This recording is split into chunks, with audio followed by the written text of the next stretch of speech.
नमस्कार, स्वागत है आपका हमारे खास कार्यक्रम हरियाणा विकास डायरी में और मैं हूं आपके साथ जागृति खंतवाल। आज हम बात करेंगे हरियाणा में हुए विकास कार्यों के बारे में कि हरियाणा सरकार ने जिलों से लेकर सभी क्षेत्रों के विकास के लिए क्या क्या कार्य किए हैं।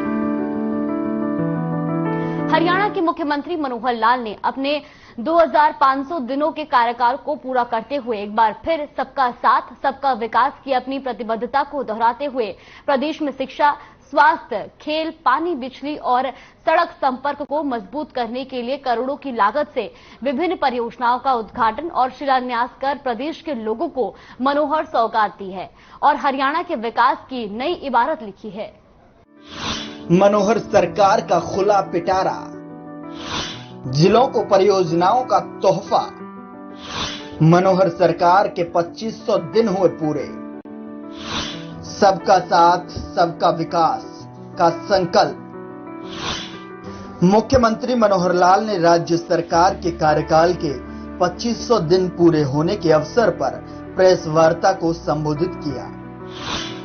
हरियाणा के मुख्यमंत्री मनोहर लाल ने अपने 2500 दिनों के कार्यकाल में भ्रष्टाचार मुक्त, पेपरलेस और फेसलेस शासन के एक नए युग की शुरुआत की है।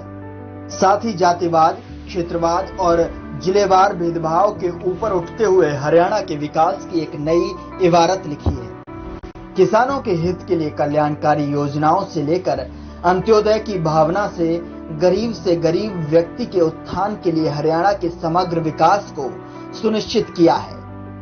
अब राज्य सरकार ऐसी योजनाओं पर ध्यान केंद्रित कर रही है जिसमें ईज ऑफ लिविंग की दिशा में तेजी से आगे बढ़ते हुए प्रदेशवासियों के आर्थिक उत्थान के साथ साथ हैप्पीनेस इंडेक्स को बढ़ाना है। जब शुरू में मुख्यमंत्री का पद संभाला था तो जैसे पहले से चलता आ रहा था, मुख्यमंत्री निवास पर, कार्यालय पर सभी मंत्रियों के यहां उनका चाहे उनके निवास हो चाहे उनके कार्यालय हो, एक भीड़ लगी रहती थी और ऐसा लगता था जैसे पूरा हरियाणा उमड़ करके चंडीगढ़ आ गया है। जब पता किया तो ये लगातार ये प्रोसेस चलता था। हजारों की संख्या में रोजाना लोग चंडीगढ़ आते थे और उनकी बात सुन नहीं पाते थे। कोई भी ना अधिकारी सुन पाता था सबकी बात, ना मंत्री ना मुख्यमंत्री, और कई कई दिन तक वो यहां बैठे रहते थे, पड़े रहते थे। हमारे मन में आया कि आखिर ये क्यों है। जिनकी आजादी के लिए इस देश के हजारों लाखों लोगों ने शहीदियां दी, कुर्बानी दी, एक संविधान बनाया, एक संविधान के हिसाब से व्यवस्थाएं खड़ी की, तो ये सारे लोग इस प्रकार से घूम रहे हैं जैसे इनको आजादी का आभास ही नहीं है। तो उसी दिन संकल्प लिया कि व्यवस्थाएं बदलनी है।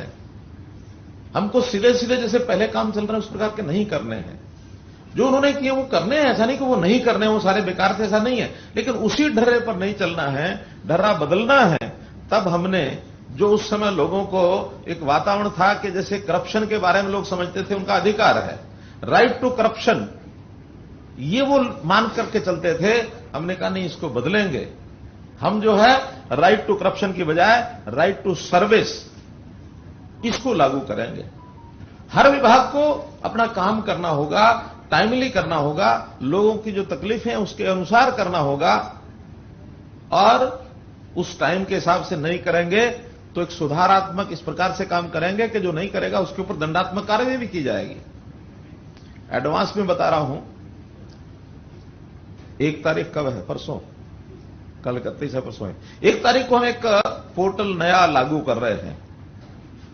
राइट टू सर्विस में जो टाइमली, जिनको टाइम दिया गया अधिकारी को कि आपने 5 दिन में, 10 दिन में, 20 दिन में, 1 महीने में काम पूरा करना है, उस समय तक अगर उन्होंने नहीं किया तो एक प्रावधान कर रहे हैं ऑटो अपील का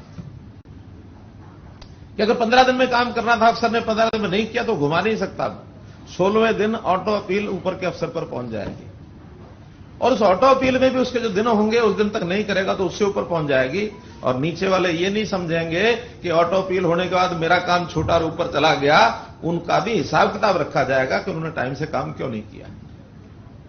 तो ऑटो अपील का एक सिस्टम बनाएंगे। साथ ही सीएम मनोहर लाल ने कहा कि मुझे यह कहते हुए गर्व हो रहा है कि हमारी सरकार ने पिछले 2500 दिनों में जिस तरह के विकास कार्य, अपनी तरह की नई पहल और लोगों के कल्याण के लिए नई परियोजनाओं की शुरुआत करने से लेकर भविष्य का रोड मैप तैयार करने जैसे कार्य किए हैं। पिछली सरकारें अपने 50 वर्षों के कार्यकाल भी पूरा करने में विफल रहीं। मुख्यमंत्री ने कहा कि वर्ष 2014 में जब उन्होंने मुख्यमंत्री के रूप में शपथ ली थी, तब से 2500 दिनों में राज्य सरकार सबका साथ, सबका विकास, सबका विश्वास, सबका प्रयास और हरियाणा एक, हरियाणवी एक के मंत्र पर चलते हुए सभी 90 विधानसभा क्षेत्रों के समान विकास को सुनिश्चित किया है। दूसरा अवसर है कि जैसे पिछले दिनों में टोक्यो में ओलंपिक हुआ, ऐसा ही अभी पैरा ओलंपिक के खेल चल रहे हैं। और जो इस समय की जानकारी है, खेल अभी चल रहे हैं, इस समय हमारा जो परफॉर्मेंस है, किसी भी इस प्रकार के ओलंपिक, पैरा ओलंपिक में किसी एक दिन का रिकॉर्ड बना है कि एक ही दिन में 4 मेडल हमको मिले हैं और आज कुल 7 मेडल हमको मिल चुके हैं, जिसमें से 2 हरियाणा के हैं। इसके लिए भी आपको मैं बहुत बहुत बधाई और शुभकामना देता हूं। मित्रों, आज हमारे लिए एक ऐसा शुभ अवसर है, ऐसा महत्वपूर्ण अवसर है कि हमने अपने दोनों कार्यकाल का, यानी पहला कार्यकाल शुरू हुआ था 26 अक्टूबर 2014 को और आज 30 अगस्त 2021 हमने अपने इन दोनों कार्यकालों के 2500 दिन पूरे किए हैं। तो 2500 दिन पूरे किए उस अवसर पर आज आपके माध्यम से, विभिन्न चैनलों के माध्यम से, क्योंकि आज लाइव कार्यक्रम भी कुछ चैनल दिखा रहे हैं, तो मैं हरियाणा की जनता को भी और जहां जहां ये बात पहुंच पाएगी सबको कम से कम अपने इन 2500 सालों का, 2500 दिनों का एक जो हमारी उपलब्धि है, जो हमारा कार्यवृत्त है, जिसको आप लोग सामान्य भाषा में रिपोर्ट कार्ड कह देते हैं, उस नाते से मैं आपके सामने जरूर रखूंगा और बाद में अपेक्षा करूंगा कि आपके मन में कोई भी प्रश्न हो, जरूर आप उनको उठाइए और हमारे सामने रखिए। मित्रों, ये 2500 दिन पूर्व की अगर कहानी मैं याद करता हूं तो जिस प्रकार का उस समय हमें एक ऐसा अवसर मिला, जिस समय यानी प्रदेश पूरा हमारा वो भ्रष्टाचार इसमें डूबा हुआ था, परिवारवाद में था, भाई भतीजावाद, और कैसे सरकारी संसाधनों को लूटा जाए, इस प्रकार का एक वातावरण था। उसको ठीक करने के लिए हमने भी संकल्प लिया कि हम अपने शासनकाल में इसको सुधारने का प्रयत्न करेंगे। सुधारने के लिए कोई एक दिन का, 2 दिन का काम नहीं होता है, एक लगातार प्रक्रिया होती है। तो उस लगातार प्रक्रिया पर आगे बढ़ते हुए हमने जन सेवा के बहुत काम किए, कल्याणकारी योजनाएं बनाई, व्यवस्थाओं में परिवर्तन किया और आज हम 2500 दिन, मैं कहता हूं कि किसी भी शासनकाल का सफलतम जो कार्यकाल है, उस कार्यकाल के बाद आज हम यहां खड़े हैं और आप लोगों के सामने मैं अपनी वो सारी बात, यानी एक जो हमने अपने इस प्रदेश के विकास में एक अनूठी इबारत लिखी है, नवनिर्माण में एक बुलंद इमारत खड़ी की है, उसके बारे में जरूर आपको बताऊंगा कि क्या क्या रास्ते हमने अपनाए और कैसे कैसे हम आगे पहुंचे हैं। मुख्यमंत्री मनोहर लाल ने कहा कि किसानों का हित सदैव राज्य सरकार की सर्वोच्च प्राथमिकता रही है। किसानों के कल्याण के लिए विभिन्न पहल और योजनाएं शुरू की गई हैं और इस विरासत को आगे बढ़ाते हुए विभिन्न योजनाओं के तहत 2500 दिनों में लगभग 50 लाख किसानों के खातों में 11,000 करोड़ रुपए सीधे हस्तांतरित किए गए हैं।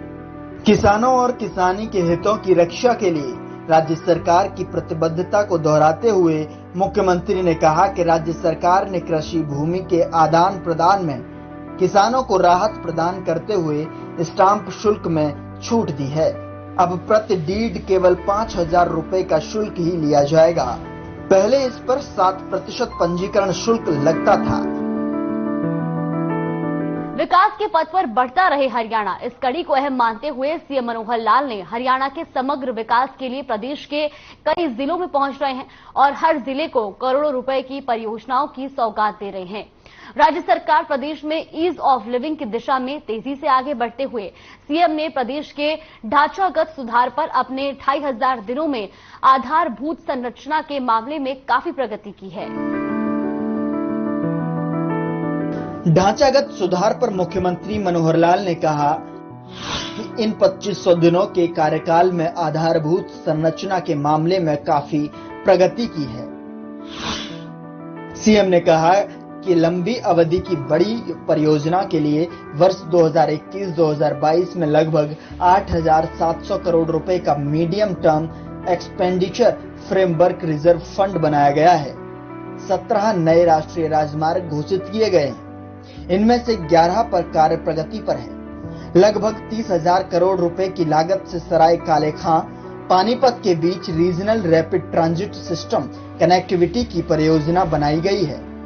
सीएम ने कहा कि लगभग 6,000 करोड़ रुपए की लागत से पलवल सोनीपत और सोहना मानेसर के लिए हरियाणा ऑर्बिटल रेल कॉरिडोर स्वीकृत किया गया है।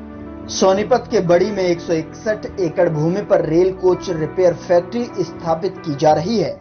हम लोग सिस्टम्स पर आगे बढ़ने के लिए काम कर रहे हैं।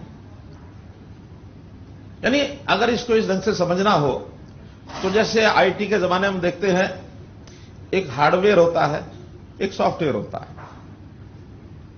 पिछली सरकारें भौतिक विकास करती रही हैं, कुछ नहीं किया ऐसा मैं नहीं कहूंगा, लेकिन सड़कें बनाना है, बिल्डिंग बनाना है, कोई भी दिखने वाला काम जो दिख जाए, जिसके बारे में वो अपना श्रेय उपलब्धियों का ले सकें, केवल मात्र वो काम करते रहे। लेकिन उनमें व्यवस्थाएं क्या खड़ी होंगी, लोगों को उसकी सुविधा क्या होगी, अगर मैं कहूं तो उसमें सॉफ्टवेयर क्या लगेगा, सॉफ्टवेयर के ऊपर ध्यान नहीं दिया उन्होंने।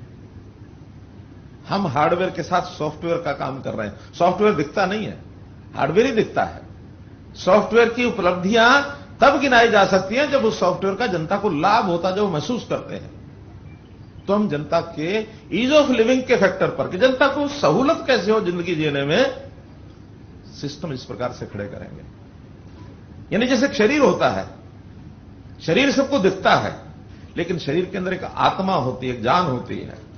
अगर आत्मा नहीं है शरीर में तो शरीर तो फिर भी रहेगा, उसमें आत्मा डालनी जरूरी है। इसलिए हमने सिस्टम्स को बदलने के लिए सब काम किए हैं, और इसका केवल हमें हरियाणा सरकार के नाते से राज्य सरकार में इसका देखने को मिल रहा, ऐसा नहीं है।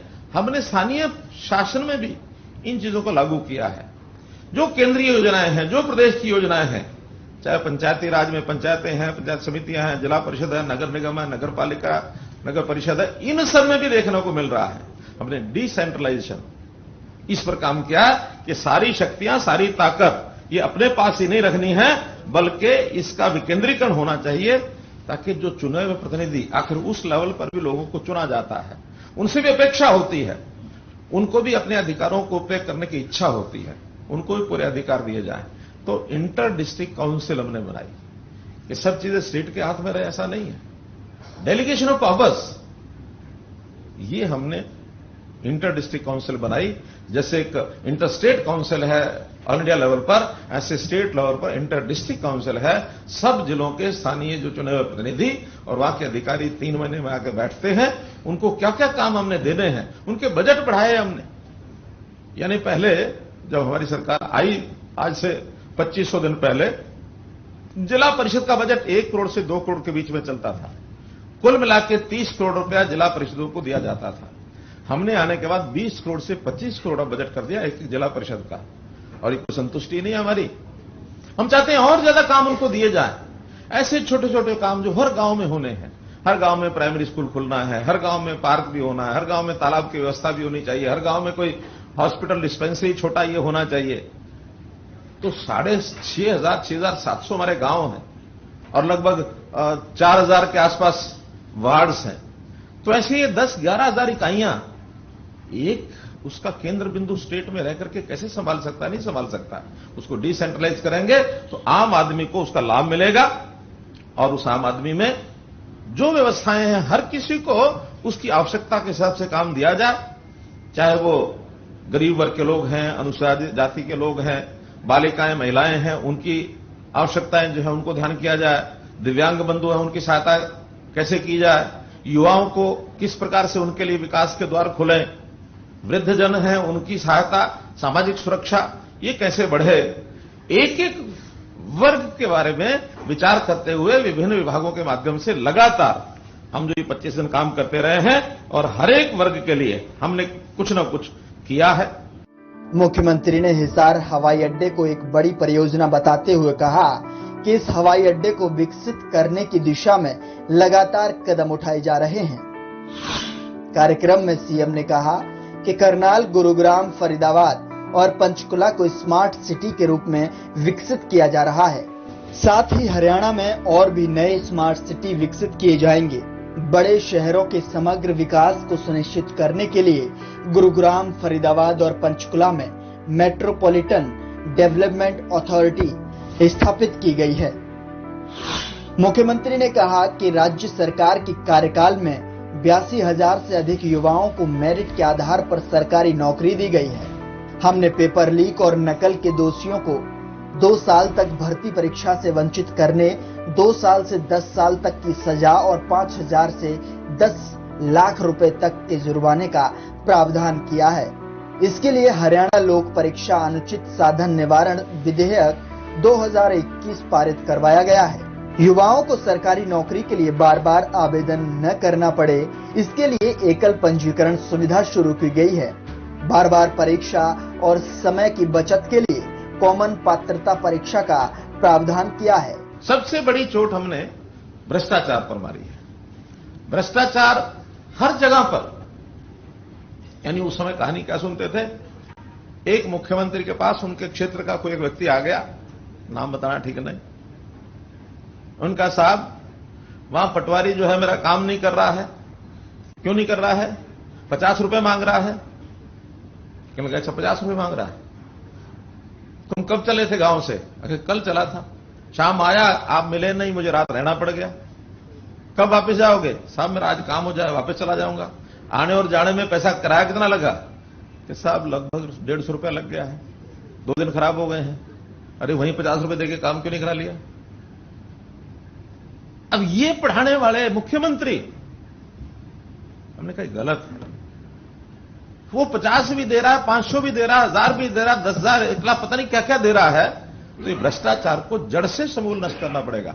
भ्रष्टाचार के दलाल होते थे और वो दलाल चक्कर काटते थे। सब सफेद सफेद कपड़े पहन लेना, मांड लगवा लेना, अपना रोब जमाना कि भाई तेरा काम है कि हाँ ये काम है, ये काम है, चल मैं कराऊंगा, कर मेरे गाड़ी में तेल डलवा और मैं चलता हूं चंडीगढ़, तू भी चल।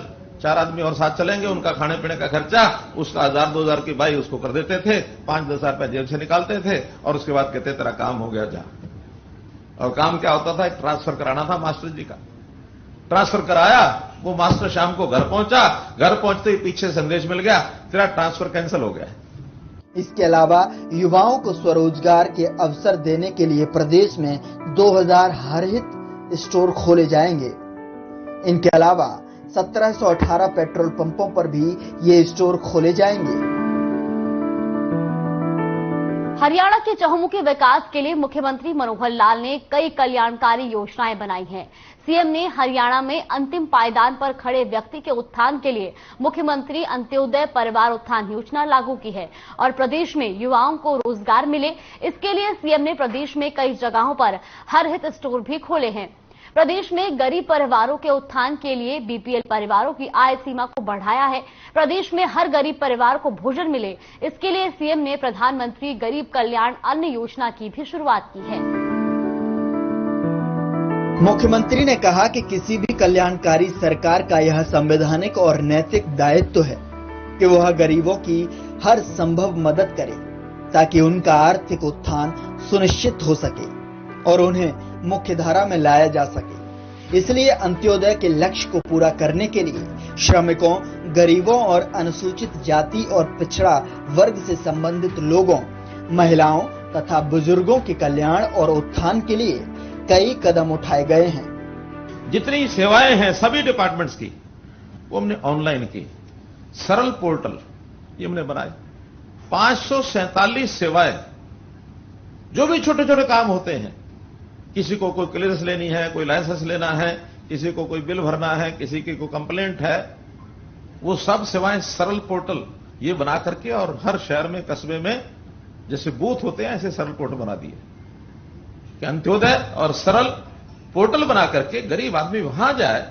अब उसको घंटा आधा घंटा इंतजार करनी पड़े तो वहां करे, वो दौड़ करके चंडीगढ़ ना आए, या छोटी छोटी बातों के लिए डीसी के दफ्तर चक्कर ना काटे। उसकी कोई ऐसी शिकायत है मान लो लोकल हल होने वाली नहीं है, तो सीएम विंडो, आज लगभग 9.25 लाख सीएम विंडो के ऊपर 25 दिनों में एप्लीकेशन आई है, 9.25 लाख, और जिसके अंदर 8 लाख से ऊपर उनके सोल्यूशन हो गए हैं। यानी एक प्रकार से उनका एक्शन कंप्लीट हो गया है। हो सकता है उसके अंदर कुछ एक्शन ऐसे भी हो जो उसके मनपसंद तरीके से नहीं हुए, क्योंकि शिकायत करने वाले सब सच्चाई बोलते हैं ऐसा नहीं है। कुछ लोगों की तकलीफ अपने कारणों से होती है, कोई ना कोई उससे कानून रूल नियम उसका उल्लंघन करते हैं, उसको भी उसके अंदर डालते हैं, तो उनको बताया जाता है। हर सीएम पोर्टल पर आने वाली हर शिकायत को हल करने के लिए सरकारी अधिकारी के साथ हमने विधानसभा में 3-3, 4-4 एमिनेंट पर्सन लगाए हैं पब्लिक में से, कि अपने आप अधिकारी या कर्मचारी उसका सॉल्यूशन ना करे। सॉल्यूशन करते समय वो जो एमिनेंट पर्सन है उनकी एक लिस्ट बनी, उनको मैसेज भेजते हैं कि आप भी फलाने दिन आओ, उनके भी साइन कराते हैं, ताकि किसी व्यक्ति को खुद को संतुष्टि नहीं हो रही तो एमिनेंट पर्सन है वो उसकी संतुष्टि कराता है। तो इसलिए जनता की भागीदारी ये उसके अंदर कराते हैं। सीएम ने कहा कि हम सबसे पहले उन लोगों पर ध्यान केंद्रित कर रहे हैं जिनकी आय सबसे कम है। ऐसे परिवारों के जीवन स्तर को ऊपर उठाने के लिए मुख्यमंत्री अंत्योदय परिवार उत्थान योजना लागू की गई है। इसके प्रथम चरण में सबसे गरीब 2 लाख परिवारों की पहचान करके उनकी न्यूनतम वार्षिक आय 1 लाख रुपए करने का लक्ष्य है। सीएम मनोहर लाल ने कहा कि अब तक 48,000 परिवारों की पहचान की जा चुकी है।